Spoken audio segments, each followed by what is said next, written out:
When I first started building websites, I don't know, 21 years ago, I was about 14 at the time.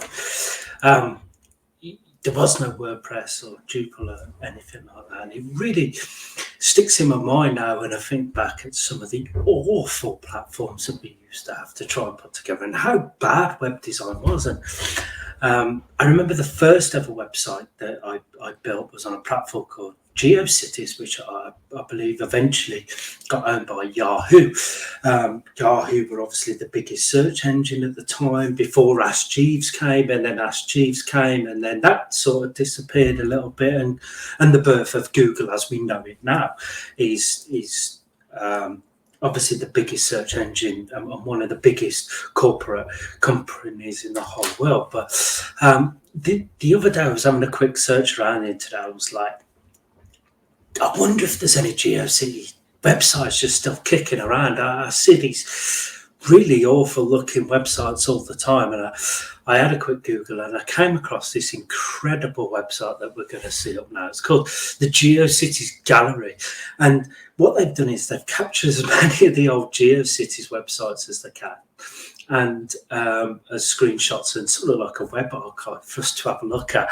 And I thought it seems like a great opportunity to have a look at how web design used to be back in the early 2000s and the late 1990s. A lot of the people can't remember websites being that bad, but some really official websites, for massive corporations and stuff like that, were really terrible websites. Before we jump into it, though, I want you to take 2 seconds, literally press the subscribe button, press the bell notification, give this video a thumbs up, and let's jump in looking at some old, ancient, awful, terrible looking GeoCities websites that hopefully some of the older viewers will be able to go, yeah, I remember the internet being like that on 28.8 modems that used to take 30 minutes to actually dial up and connect. So let's have a quick look at the first one. So the first one that we want to have a look at is the Superior Court Clerk's website for the California Republic. This is the official website for the Court Clerks Association. This is it. Could you imagine such a massive organisation these days having a website like this? Let's, scroll through. We've got this awful blue background, this massive logo in the top left-hand corner, which is obviously the flag, but obviously we wouldn't build it like that now. We'd look at something, just using the icon nicely with a nice navigation. In this case, we don't seem to have an actual navigation menu unless we scroll down the page, and then we've got a few links about all different things, really. And then we can look at the website was first built in 1999. And then stopped being used as a website as late as 2005. It was only 16, 17 years ago. Now, I know it seems like a long time ago, but and it is regards to web design elements. But yeah, incredible. Just the way that this was an official website for a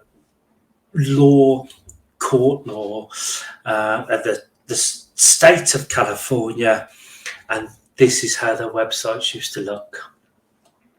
Let's jump over to the next one.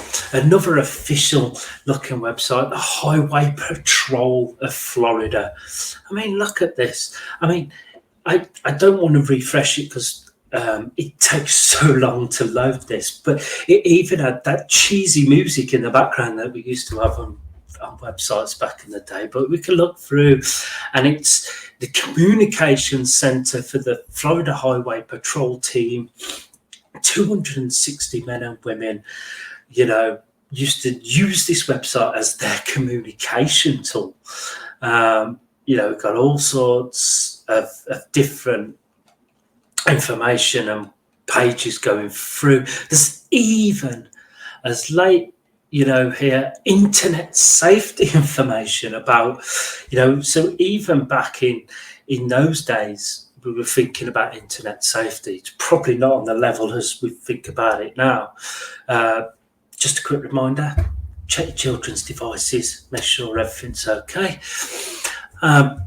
Navigation menu at the bottom of the page, or midway through, should we say, right on this left-hand side, with a massive right-hand space on this side here that seems to have no information at all. Cheesy graphics, and then a guest book. I don't know if it's going to load. Let's see if we can see it.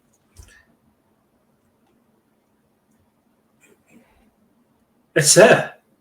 That music, it just comes on. You can't get rid of it. There's no button to turn it off. It used to be on so many websites. It used to do your head in.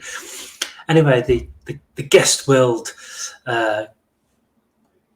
guest book isn't working, and then we got things like Netscape, which was an old browser similar to Google Chrome and Edge and all these ones, and then you had obviously Internet Explorer as well, but everyone's best viewed with Netscape. I don't even know if Netscape's going to exist. No, go on the Netscape website. There you go, Wayback Machine. Let's close that one now. Tuzla Zoo. I mean, a family attraction now. I mean, the websites that we get for family attractions now are full of information, beautiful photography, and all about selling and getting tickets for the door. Here we see these awfully cut out animals built in 1998. Let's have a look at infos. I mean, this one has actually got a navigation bar, at least, unlike the others that we've seen. But we can see that cheesy background, but because it's black, and then we got this coloured background here. I mean, I don't even know why people would do it. I mean, you wouldn't do that now, but you know, that's the way it was. We sort of got very little information, basic contact information by the look of it. Let's have a look at the zoo page itself, see if that will load. No, it's just got a tiny bit of information. And then let's go on the animals. And we could see that they've gone for this map. And I mean, now we could hotspot it, and we could have some really good features using WordPress and Elementor and stuff like that, you know, but showing a similar sort of thing, but much more interactive. But I mean, like, you know, we've got South America, showing the animals that we've got there. Literally just a spade. Why have we got a spade there? Jaguar, varroa, boa, parrot, and I'm guessing if we go back to Africa, for example, just showing what's available at that zoo. Not so much like you can't buy a ticket, you can't. I mean, there's not even an address of where it is or anything. Unbelievable. The next one I come across is this one, all to do with The Simpsons. And this is the no frames version. They've got a link on that says no frames. It seems to have literally no information on there, all apart from, you know, whatever's there. But if we go back, it just downloads something. I ain't got a clue what that is, but hey. So if we go to Simpsons website, we've got, you know, the Sound Ring site. 1996 to 1997 is the copyright for this website. That's. I was only 10 years old in 1996. You know what I mean? It was only sort of 4 or 5 years later when I started building my very first website. But let's go to sound events. Don't know. I mean, all these seem to be just sound clips that you can download and listen to, maybe. Don't know if you can. Unbelievable. Different quotes to do with it. And it's not too bad. I mean, this menu on the left-hand side here at least sticks, and they've tried to make it look a little bit better. It's one of the better looking ones. But again, we've got the clouds in the background and all this left-hand, no margins or anything like that. Nothing centralized. Why this isn't centralized or anything. Really interesting. Let's have a look at Jorge Campos. Now, Jorge Campos got the bronze glove for best goalkeeper at Mexican World Cup. He's a Mexican international footballer, goalkeeper, national treasure in a sense for Mexico, and finished his career, I think, roughly around 1998. But this website stayed active and was updated up until 2005, all about this player. It's his official website. This was. Could you imagine Cristiano Ronaldo now having a website that looked like this? This blue bar runs straight through the middle of the test. Doesn't seem to make any difference at all. If we could go to the galleries, I'm guessing here, and there we go. The menu just literally disappears, completely disappears. Let's have a look at some galleries, and this is how galleries lay out. We can have a look at a couple of pictures whilst we're there of, well, look at the quality, the way that it compresses the quality, all that noise and everything. Oh, the player was there. Really, it shocked me that even in these days, international footballers were having to use web designing up to this standard, really, using GSCs, which is a free platform, basically, free website builder, drag and drop with certain elements you could use, I guess.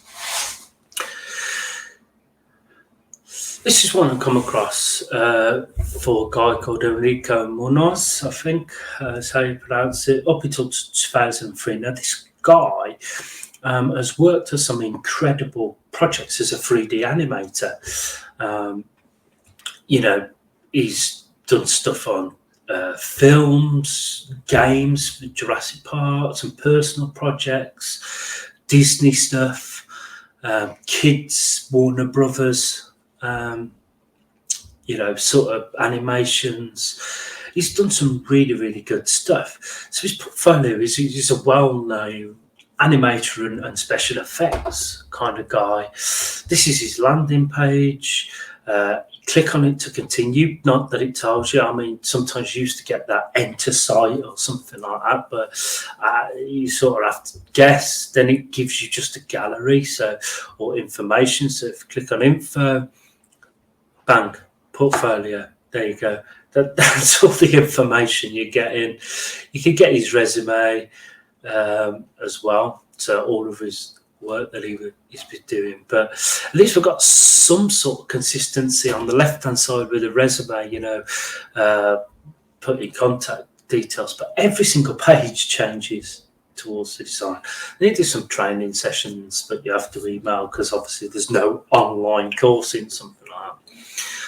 And finally, the last one I want to show you is for a web designer. Yes, web designers used to be about in the 1990s as well.